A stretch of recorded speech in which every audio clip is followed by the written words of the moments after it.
Welcome to കാസോൺ. Kerala administrative tribunal assistant എക്സാമിൻ്റെ സിലബസിൽ ഇൻക്ലൂഡ് ചെയ്യുന്നൊരു ടോപ്പിക്കായിരുന്നു നമ്മൾ ഡീൽ ചെയ്തുകൊണ്ടിരുന്നത്. Civil procedure code 1908 section 11 res judicata ആയിരുന്നു. എന്താണ് റെസ്റ്റ് ജുഡിക്കേറ്റ്, അതിൻ്റെ ആദ്യത്തെ 3 എക്സ്പ്ലനേഷൻസ് നമ്മൾ കഴിഞ്ഞ വീഡിയോയിൽ ഡിസ്കസ് ചെയ്തിരുന്നു. ഇന്നത്തെ വീഡിയോയിൽ ബാലൻസ് ആയിട്ട് വരുന്ന എക്സ്പ്ലനേഷൻസ് എന്താണെന്നുള്ളത് നമുക്ക് നോക്കാം. എക്സ്പ്ലനേഷൻ 4 ആണ് കൺസ്ട്രക്റ്റീവ് റെസ്റ്റ് ജുഡിക്കേറ്റ് ആണ് നമ്മൾ അറിയപ്പെടുന്നത്. എക്സാം പോയിൻ്റ് ഓഫ് വ്യൂവിൽ ഏത് എക്സ്പ്ലനേഷനാണ് section 11 explanation 4 res judicata constructive res judicata എക്സാമിന് ചോദിക്കാറുണ്ട്. അപ്പോൾ അത് മനസ്സിലാക്കി വയ്ക്കുക. എക്സ്പ്ലനേഷൻ 4 അത്രയും ഇമ്പോർട്ടൻ്റ് ആണ്. എക്സ്പ്ലനേഷൻ 4ൽ നമ്മൾ കൺസ്ട്രക്റ്റീവ് എന്ന് പറയുമ്പോൾ തന്നെ ആക്ച്വലി അവിടെ ഇല്ലെങ്കിൽ പോലും നമ്മളതെന്താ കൺസ്ട്രക്റ്റീവായിട്ട് നമ്മളങ്ങനെ അതായത് എന്താ കൺസ്ട്രക്റ്റീവായിട്ട് കണക്കാക്കുക എന്നൊക്കെ നമ്മൾ പറയില്ലേ, ഒരു ഐഡിയൽ ഫീച്ചർ പോലെയൊക്കെ നമ്മൾ പറയുന്ന പോലെയാണ് നമ്മൾ കൺസ്ട്രക്റ്റീവ് റെസ്റ്റ് ജുഡിക്കേറ്റിന് പറയുന്നത്. എക്സ്പ്ലനേഷൻ 4ൽ പറയുന്നത് ഇത്രേ ഉള്ളൂ.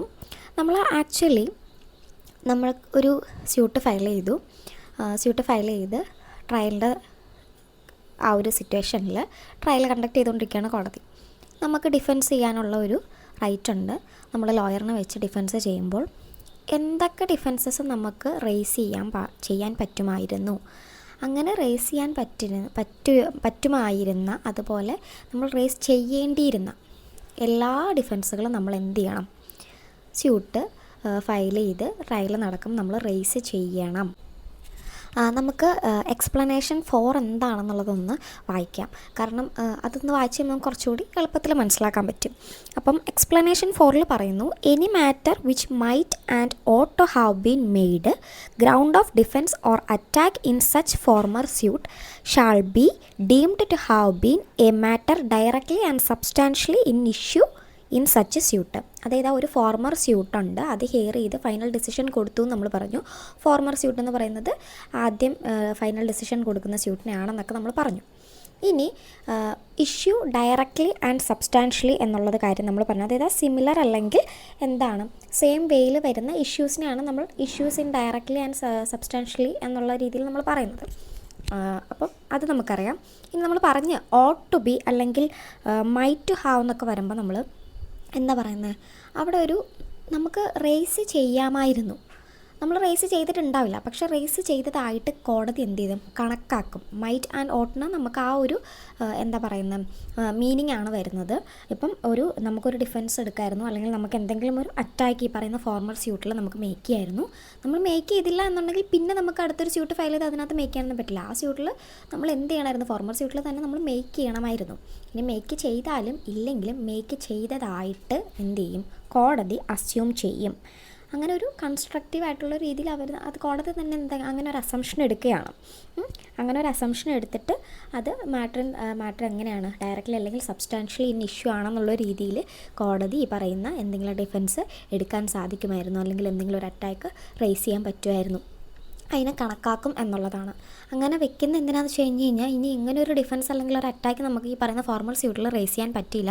അങ്ങനെ റേസ് ചെയ്യാൻ വേണ്ടിയിട്ടാണ് നമ്മൾ പിന്നെയും ഒരു സ്യൂട്ട് ഫയൽ ചെയ്യുന്നതെന്ന് പറഞ്ഞ് കോടതിയിലോട്ട് വരാതിരിക്കാൻ വേണ്ടിയിട്ടാണ് എക്സ്പ്ലനേഷൻ 4ൽ കൺസ്ട്രക്റ്റീവ് റെസ്റ്റ് ജുഡിക്കേറ്റ് എന്ന് പറയുന്ന ഹെഡിൽ എന്താ പറഞ്ഞിരിക്കുന്നത്. അങ്ങനെ ഒരു ഹെഡൊന്നും ഡെഫിനേഷനൊന്നും സെക്ഷനിലില്ലാട്ടോ, നമ്മളത് അങ്ങനെയാണ് അറിയപ്പെടുന്നത്. എക്സാംസിന് അങ്ങനെയാണ് ചോദിക്കുന്നത്, അതുകൊണ്ടാണ് അങ്ങനെ പറയുന്നത്. നമ്മൾ എന്ത് ചെയ്യുന്നു, ഈ മൈറ്റ് അല്ലെങ്കിൽ നമുക്ക് ചെയ്യാമായിരുന്നു അല്ലെങ്കിൽ അങ്ങനെ നമുക്ക് എടുക്കാമായിരുന്നു, നമ്മൾ ചെയ്തില്ല, അത് നമ്മുടെ ഭാഗത്തെ ഒരു തെറ്റായിട്ടാണ് കണക്കാക്കുന്നത്. ചെയ്യണമായിരുന്നു, ചെയ്തില്ല എന്നുണ്ടെങ്കിൽ ചെയ്തതായിട്ട് കോടതി എന്ത് ചെയ്യും, ഹാവ് ബീൻ മെയ്ഡ് ഡീം ചെയ്യും. ഡീമിങ് പ്രൊവിഷനാണ്. അതായത് ഒരു കാര്യം ചെയ്താലും ഇല്ലെങ്കിലും ചെയ്തതായിട്ട് നമ്മളങ്ങോട്ട് ഡീം ചെയ്യും, അസ്യൂം ചെയ്യും. ഓക്കെ, അത്രേ ഉള്ളൂ. എക്സ്പ്ലനേഷൻ 4 കൊണ്ട് മീൻ ചെയ്യുന്നത്. ഇനി എന്താണ് എക്സ്പ്ലനേഷൻ 5 എന്നുള്ളത് നോക്കാം. എക്സ്പ്ലനേഷൻ 5ൽ പറഞ്ഞത് നമ്മൾ ഓരോ സ്യൂട്ടിൽ നമ്മൾ ഓരോ റിലീഫുകൾ ക്ലെയിം ചെയ്യും. ഈ പറയുന്ന റിലീഫുകൾ ക്ലെയിം ചെയ്തു നമ്മൾ കോടതി എന്ത് ചെയ്തിട്ടില്ല, എക്സ്പ്രസ്ലി നമുക്ക് ആ ഒരു റിലീഫ് തന്നിട്ടില്ല എന്നുണ്ടെങ്കിൽ ഈ പറയുന്ന റിലീഫുകളെല്ലാം കോടതി ഡിനൈ ചെയ്തതായിട്ട് വേണം നമുക്ക് കണക്കാക്കാൻ. നമ്മളൊരു കാര്യം ചോദിച്ചു, കോടതി അതിനെപ്പറ്റി പ്രത്യേകിച്ചൊന്നും പറഞ്ഞില്ല എന്നുണ്ടെങ്കിൽ അത് കോടതി ഡിനൈ ചെയ്തതായിട്ട് കണക്കാക്കാം. നമ്മൾ ചോദിച്ച റിലീഫ് കോടതി നൽകിയിട്ടുണ്ടെന്നുണ്ടെങ്കിൽ അവിടെ നൽകി, തന്നില്ല ഒന്നും പറഞ്ഞില്ല എന്നുണ്ടെങ്കിൽ അത് ഡിനൈ ചെയ്തതായിട്ട് വേണം നമ്മൾ അസ്യൂം ചെയ്യേണ്ടത് എന്നുള്ളതാണ് നമ്മുടെ എക്സ്പ്ലനേഷൻ 5ൽ പറയുന്നത്. ഇനി നമുക്ക് എക്സ്പ്ലനേഷൻ 6ൽ എന്താണെന്ന് പറയുന്നത് നോക്കാം. എക്സ്പ്ലനേഷൻ 6ൽ പറയുന്നത്, ഇപ്പം നമുക്ക് പബ്ലിക്കായിട്ടോ അല്ലെങ്കിൽ പ്രൈവറ്റായിട്ടോ നമുക്കൊരു റൈറ്റ് കിട്ടാൻ നമ്മളെന്താണ് കിട്ടേണ്ടതാണ്. അപ്പോൾ ആ റൈറ്റ് കിട്ടാൻ വേണ്ടിയിട്ട് നമ്മൾ എന്ത് ചെയ്യുന്നു, ലിറ്റിഗേറ്റ് ചെയ്യുന്നു. നമുക്ക് എല്ലാവർക്കും വേണ്ടിയിട്ടോ അല്ലെങ്കിൽ നമുക്ക് എല്ലാവർക്കും കോമൺ ആയിട്ടോ അല്ലെങ്കിൽ മറ്റുള്ളവർക്കും എല്ലാവർക്കും കൂടി വേണ്ടിയിട്ട്, അതായത് നമ്മൾ ഈ ക്ലാസ് ആയിട്ട് നമ്മളൊരു പെറ്റീഷനൊക്കെ ഫയൽ ചെയ്യുന്ന സിറ്റുവേഷനാണ്. അങ്ങനെ ഒരു പെറ്റീഷൻ ഫയൽ ചെയ്യുന്നു. അങ്ങനെ ഒരു സാഹചര്യത്തിൽ ഈ പറയുന്ന റൈറ്റിൽ ഇൻട്രസ്റ്റഡ് ആയിട്ടുള്ള, ഇപ്പം 100-200 പേരെ അഫക്റ്റ് ചെയ്യുന്ന, അല്ലെ 100-200 പേർക്ക് കിട്ടേണ്ട ഒരു റൈറ്റാണ്. ഒരു 10-20 പേര് ചെന്നിട്ട് ലിറ്റിഗേറ്റ് ചെയ്ത് അത് അവർക്ക് വേണ്ടി കിട്ടുകയാണെന്നിരിക്കട്ടെ, ആ 20 പേർക്ക്. അങ്ങനെയാണെന്നുണ്ടെങ്കിൽ ആ 200 പേർക്കും ആ പറയുന്ന റൈറ്റ് കിട്ടിയതുപോലെ, അല്ലെങ്കിൽ ആ 200 പേർക്കും വേണ്ടിയിട്ട് ലിറ്റിഗേറ്റ് ചെയ്യുന്നത് പോലെ ആയിട്ടായിരിക്കും നമുക്ക് ഈ പ്രൊവിഷൻ പ്രകാരം കണക്കാക്കുന്നത്. അതായത് ഓൾറെഡി നമ്മൾ ഇത്രയും പേർക്ക് വേണ്ടിയിട്ട് 20 പേര് ഒരു സ്യൂട്ട് ഫയൽ ചെയ്തു. ഇനി ബാക്കിയുള്ളവരിങ്ങനെ ഓരോ സ്യൂട്ടുകൾ വന്ന് ഫയൽ ചെയ്ത് കഴിഞ്ഞ് കഴിഞ്ഞാൽ എന്തോരം സ്യൂട്ടാവും. അതുകൊണ്ട് അത് ഒഴിവാക്കാൻ വേണ്ടിയിട്ടാണ് നമുക്ക് എല്ലാവർക്കും കിട്ടേണ്ട ഒരു റൈറ്റ് എന്ന് പറയുന്നത്, അല്ലെങ്കിൽ ആ ഒരു റൈറ്റിൽ എല്ലാവരും ഇൻട്രസ്റ്റഡ് ആണ്. എല്ലാവർക്കും കിട്ടേണ്ടത് ഒരേ അവകാശം തന്നെയാണ്. അത് പേഴ്സണലോ പബ്ലിക്കോ ഒക്കെ ആയിട്ടാവാം. എന്നാൽ പോലും അങ്ങനെ ലിറ്റിഗേറ്റ് ചെയ്യുമ്പോൾ ഈ റൈറ്റിൽ ഇൻട്രസ്റ്റഡ് ആയിട്ടുള്ള വ്യക്തികൾ സ്യൂട്ടിൽ പാർട്ടീസ് അല്ലെങ്കിൽ പോലും അവർക്ക് വേണ്ടിയിട്ട് കൂടി ലിറ്റിഗേറ്റ് ചെയ്യുന്ന രീതിയിലായിരിക്കും കോടതി കണക്കാക്കുക. അതാണ് നമ്മുടെ എക്സ്പ്ലനേഷൻ 6 പറയുന്നത്.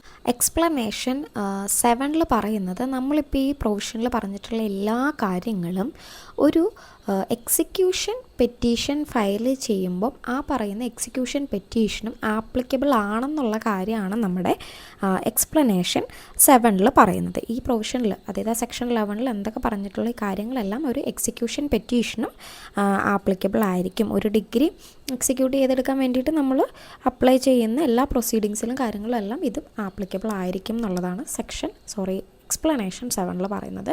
ഇനി ലാസ്റ്റായിട്ട് വരുന്ന നമ്മുടെ എക്സ്പ്ലനേഷൻ 8 ആണ്. എക്സ്പ്ലനേഷൻ 8 പറയുന്നത് ഒരു കോർട്ട് ഓഫ് ലിമിറ്റഡ് ജൂറിസ്ഡിക്ഷനിലുള്ളൊരു കോടതിയാണ്. ലിമിറ്റഡ് ജൂറിസ്ഡിക്ഷൻ മാത്രമേ ആ കോടതിക്കുള്ളൂ. ആ കോടതിയാണ് ഈ പറയുന്ന ഫോർമർ സ്യൂട്ട് ഹിയർ ചെയ്ത് ഡിസൈഡ് ചെയ്തത്. അങ്ങനെയാണെന്നുണ്ടെങ്കിൽ അതുപോലെ ആ കോടതി കോമ്പീറ്റൻ്റൊക്കെയാണ് ഈ പറയുന്ന ഇഷ്യൂ ഡീൽ ചെയ്യാൻ വേണ്ടിയിട്ട്.